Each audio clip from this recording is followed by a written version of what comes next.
Welcome back to Mission Control here in Space City, Aaron's version. Taylor Swift's latest album was released last night at midnight, and man, can I feel the fatigue setting in. I've publicly come to her defense on this channel before, just because I think a lot of the hate she's been receiving over the last year has been from boomers and young guys who just don't really like women in general and were very upset that she was getting any attention. A lot of this hate was coming from sports pages on Instagram where she was posted a lot because of her relationship with Travis Kelce. But I don't think being popular on a page like SportsCenter or the NFL page warrants the amount of hate that she got, so I wanted to say something about it. But I'm not going to stand here and continue to go to bat for a billionaire whenever she turns her capitalism dial all the way to 11. Some ground rules for the video. I'm not really going to get into too much of the content of the album itself, just because her art is her art and her fans that like her stuff, more than welcome to do that. I don't really have any problem with the contents of it as far as I can tell. That being said, everybody be cool and let's talk about Taylor's latest attempt to turn her diehard fan base into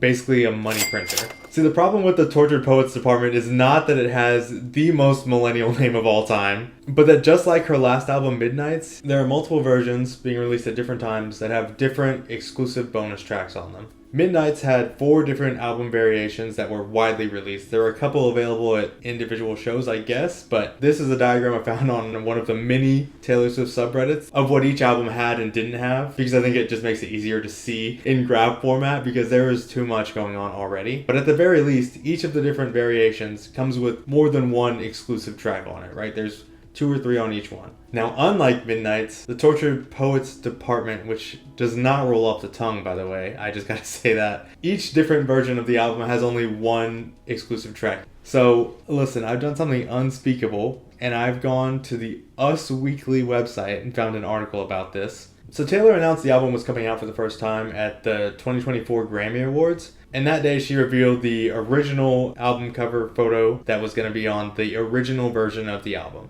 So, on vinyl, CD, and cassette versions of this original album, the bonus track, The Manuscript, would be included. So, there's one bonus track already on the original edition. I think if fans want to purchase a little physical piece of memorabilia and you want to reward them for that with a special track that they won't be able to find on streaming services, I think that's great. Again, there's not really any practical reason to own any of these types of media. Like, vinyls are very in, I feel like, and it's cool to have like a record player. But cassettes and CDs, I don't really know anyone who could effectively use one of those physical pieces of media. But what do I know? I'm sure it looks great on like a shelf or something, right? So good for you if that's something you're interested in. But remember, there's not just one bonus track. As you know, Taylor Swift's been all over the world the past year on her Eras tour that has like broken every record. She basically has the GDP of a small country now. At one of her stops in Melbourne, she announced the second version of her album that was going to come out. It was titled The Bolter. Now she's showing the people at these shows the album cover for the first time. And I know it's out of context, and I know I said I wouldn't come for her presentation or anything like that because that's just her brand, but her quote here says, "Look at that cover. It's so tortured, so poetic." I'm looking at the Bolter edition cover right now, and she's just kind of lying on some pillows. Like, she looks a little bit sad, I guess. I really don't mind Taylor Swift. I really enjoy some of her songs, and I know people in my life that are really big fans of hers, but I don't know. I just struggle sometimes to not just get the biggest ick in the world from hearing her refer to this picture of her lying down looking a little bit sad as so tortured and so poetic. I don't know, it just gives off the vibe of like, no one in this high school understands me. I need to get out of this stupid town. Where are you? Yeah, so I'm not super impressed with the album cover. I don't know what I was expecting, but this is not what I imagined when I think of like a tortured artist. Like, she's just like a little bit sad on a bed. It just reminds me of those pictures you see where someone draws like a cartoon character that's like a little bit wrong, like with sharp teeth or something, like angry eyes and like snarl to them, and they're like, you can't even imagine what's going on inside my twisted mind, man. I'm crazy. I don't fit in. I'm weird. In case you haven't noticed, I'm weird. I'm a weirdo. I don't fit in.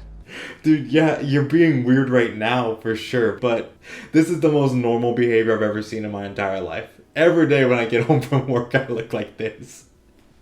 Anyways, regardless of how deep and poetic you think that album cover is, It went on sale for a limited time for purchase on Taylor Swift's website, and it contained the bonus track with the same name, The Bolter. 2 different versions, a little bit different album cover art. I guess it's just like a different angle in the bed. I mean, she probably doesn't want to use too many locations when she's shooting these things. I mean, how is she going to get anywhere, you know? You probably need some kind of private jet to take pictures in more than one location, right?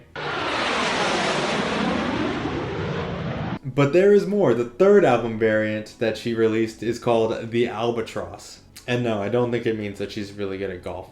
Okay, so in this one, she's just kind of like looking at the camera. She looks pretty sad. She doesn't oversell this one though, so I can't really hold her to any high standard on this. The thing that I do have a problem with though, she says, you know, it's good to have options. Everyone needs options. If that's really the motivation for releasing all these different album editions, you really could just put all the bonus tracks on all of them and let them pick which cover art they like best. I get the sneaking suspicion that's not really why she's putting out this many album variants. And I think this is where part of the problem I have with this is that options to her fans are not options. They're just more things that they will feel like they need to buy. And I know Taylor knows that. So that's why what she's doing here is just not sitting right with me. So when she's in Singapore in March, the last one that she releases is called The Black Dog. Feels like standard fare for an album cover. The idea I have in my head of a tortured artist, I guess, is just fundamentally different than the one that she is portraying. In my head, I'm thinking of like a Victorian poet who's actively dying of consumption and still continues to produce their art because it's all they can do as the Reaper slowly advances towards their cottage. That's what I have in my mind when I hear about a tortured artist. So all that to say, this feels like the I'm 14 and this is deep version of that, but that's not my primary issue with this. That's just a little cringe sprinkles on top of the capitalism cake. So when I started to think about what I wanted to put in this video, I went to go check out her website and saw that only the original version of her album remained. I believe all the other editions that had bonus tracks on them were limited time sales only. All sold with the idea that these songs would be exclusive to the physical media that she was selling. And just based on the price of this one original edition album in vinyl, I put 4 of these in my cart. The total's well over $160. Even just to purchase the CD versions adds up to almost $70 in total. And these are objectively defunct pieces of media that people buy for the nostalgia or just like the aesthetic value or to support album sales. And after hearing about the price of collecting all 4 of these Infinity Stones so you can snap your fingers and lose half the motion in your hips. If it holds near and dear to you that you like to be able to. Anyway, we're going to get a lot. Why don't you just listen to these on Spotify whenever they get released? Well, the thing about that is, all of these editions were marketed as limited time opportunities to buy special editions of this album that contained bonus tracks you couldn't hear anywhere else. Taylor has in the past released a couple of her bonus tracks onto streaming services, but it was never explicitly stated that these would be available at a different time for free, essentially. I mean, even the digital download versions on her website didn't include the bonus tracks. Even if you purchased the full album just in a digital version, you would only get the regular 16 songs that were on there. And like I said earlier, her fans are very, very, very supportive of her work and definitely don't want to miss out on a piece of music that she's putting out. But even after Taylor marketed these things as limited availability, limited time opportunities to hear these bonus tracks, not even 2 hours after the original edition of The Tortured Poets Department was released at midnight, she released what she referred to as a second album called The Tortured Poets Department, The Anthology. And this album included 16 more songs, 4 of which were the bonus tracks that you previously had to purchase physical media for, which weren't even going to be delivered until after the album released. So even if you ordered the pre-sale as soon as they were available, you were still going to be able to hear the bonus tracks faster if you just listened to it on Spotify. And so here lies the biggest issue I have with this album release. Taylor knows that most of her most dedicated fans have severe FOMO, and that they would not dare pass up on an opportunity to hear a bonus track that was advertised as not being available anywhere else but this limited release album edition. To them, every single variation in her presentation is something they not only want to see all of, but they want to see it right away. I mean, even on her Eras tour, her whole thing was adding secret songs to the end of every set. So if you attended a show, you didn't know what song you were going to hear at the end, which I think is a great idea, right? Like a special treat for the fans who came that night, a unique experience for them. The problem is that these shows are 4 hours long, basically. And they're exorbitantly expensive to get into. Not to mention, you had to fight and claw to get tickets in the first place. And so my sister ended up going 2 of the 3 nights she was here in Houston, and she had friends who went all 3, which is like not a cheap thing to do. And it's also a lot of time to spend driving to the stadium, coming back, and going back the very next night, you know? But still, you would see fans basically like comparing notes, like, oh, did you see what secret song she did in this city? Oh my gosh, I wish you would have played that for this one. People would travel to basically re-roll the dice and say, okay, like, I didn't hear my favorite secret song here, but maybe she'll play it when I go out to LA or something like that. And that's exactly the thing, right? She's counting on these people wanting every single unique experience that you can get. And of course, as I was writing this earlier today, she announces that a Phantom Clear version of what I believe is the original album edition is available now exclusively at Target. So we've added a 5th album variation to the mix. Now this one still contains the manuscript bonus track, so she's not paywalling anyone from a 5th bonus track, which again, she didn't end up paywalling anybody from any bonus track in the end because they all were released on streaming the same night.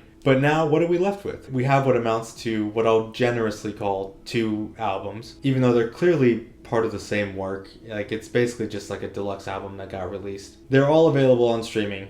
That's fine. But we also have 5 physical vinyl, CD, cassette, album editions, 2 of which are the same inside, like musically, but there are 4 separate bonus tracks split between them. Also, I'm sure she'll release her Anthology version as a separate physical media thing if she hasn't already. And so yeah, if you can't tell, this bothers me. It's one thing if you want to have a Patreon for your podcast and put bonus episodes out on that because this is your livelihood and you require people to support you in that way. But if Taylor Swift were to open a Patreon today and say, hey, donate $160 and you can hear 4 new tracks, I think people would lose their minds, right? Like, I don't think anybody would be okay with that. Because why do you need the money, Taylor? Just put the music out and make millions off of it the regular way. It just reads to me that she knows that her fans will buy literally anything she puts out, and so she can just take advantage of that whenever she would like. And I don't think that that's really fair because she's a billionaire. She could probably pay to ship a vinyl copy of every album she puts out from now until the end of time to every home in America at cost, and she'd probably still be totally fine. Probably still have millions of dollars left. And I don't want to advocate for her doing things for free. Like, I think she should be paid for her work because she's worked really hard. But at the same time, I don't think you should be milking your fans for extra profit when it's not going to make a single bit of difference to you because you have $1 billion. So some 12-year-old girl in Wichita, Kansas's $40 that she stole from her parents is not going to change your life in any significant way. I just don't think that that's right. But also, it's not just Taylor doing this. I think this is just something that people are doing now to try and boost album sales. It might be an ego thing. I don't know. It might just be that that's what record labels are demanding of these people. But another example of this that I just saw that is honestly shockingly being touted as like a huge win for the industry and for this artist is Billie Eilish's newest release and her plan to have a sustainable model for it. So this was posted on Instagram by the account Environment, and the big headline on top is Billie Eilish's new album will be produced with the most sustainable practices available.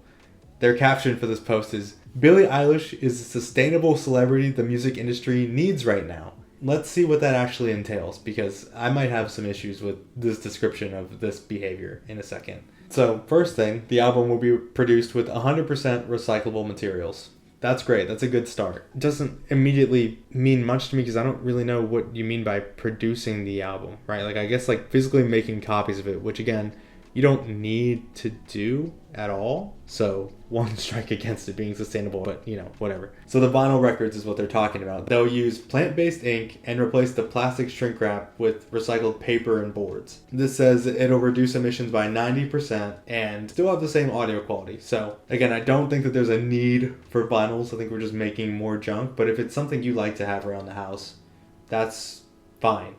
I'm glad that this is able to use sustainable products to make something that people still want, right?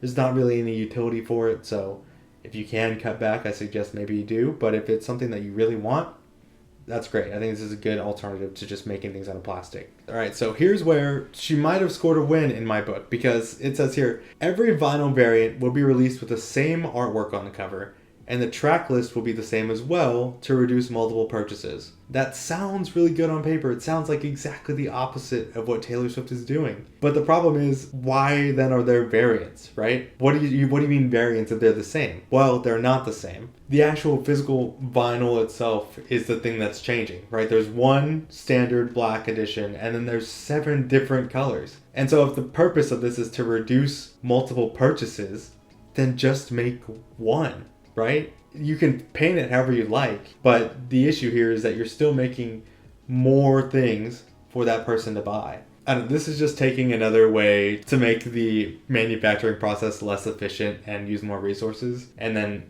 encouraging people to buy more copies, but then just dressing it up as sustainability. So I don't know. Maybe this is just where we're headed. Maybe this is where we've always been. I know that deluxe albums have always been a thing, but I feel like just now we're getting to the point where we're getting nickeled and dimed for every single thing. Oh man, like at some point you gotta ask, when is enough enough? It seems weird to get worked up over 2 albums that I'm not gonna listen to, but I know that a lot of people are going to, and I know that a lot of people are going to be scared to miss out. And every album that Taylor Swift releases from now on, people are going to be scared to miss out on those different variations. I wish that at least it was clear that these things are going to be available to you at a later date. Also, maybe include the bonus tracks on everything so that you don't have to buy every copy. Or again, just make your version and put it out. And don't give people the opportunity to buy everything that you make. But anyways, I've been Aaron Trevino. Thank you so much for watching. Thank you for stopping by the channel. Let me know what you think about Taylor Swift's approach to this whole thing. Oh, look who it is. It's the birthday girl herself. Come here, Dahlia. Dahlia. Look who it is who came to visit me. It's the birthday girl herself. This is my cat, Dahlia. Dahlia, you smell really bad. Dahlia just turned 3, so wish her a happy birthday in the comments as well. And once you've wished her a happy birthday, make sure you like, subscribe, hit that notification bell. Thank you for stopping by. See you next time.